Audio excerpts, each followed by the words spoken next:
ఇప్పుడు డబ్బుల మీద ఆశ మళ్ళీ ఇప్పుడు చూస్తే ఒకరే కావాలనే పరిస్థితికి వచ్చారు. నేను ఆ రోజు చెప్పింది ఒకరు ముద్దు, ఇద్దరు వద్దు, ముగ్గురు అసలే వద్దని చెప్పాను. ఇద్దరు ఓకే అన్నాను.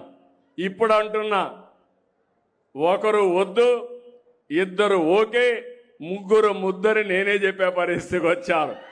ఇవన్నీ కూడా 20 ఏళ్లలో 30 ఏళ్లలో. ఎందుకంటే కాలం మారింది, పరిస్థితులు తారుమారైనాయి.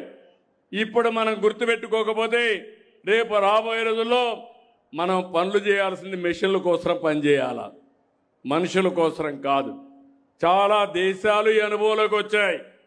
దేశాల్లో జనాభా తగ్గిపోయింది, కుటుంబాలు విచ్ఛిన్నం అయిపోతున్నాయి.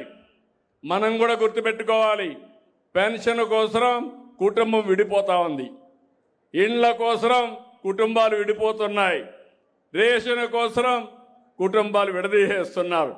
నేను అందుకే ఆలోచించి పెద్ద కుటుంబానికి ఎక్కువ ప్రభుత్వ సహాయం చేయాలని ఒక నిర్ణయానికి వచ్చాను. తొందరలోనే వస్తాం.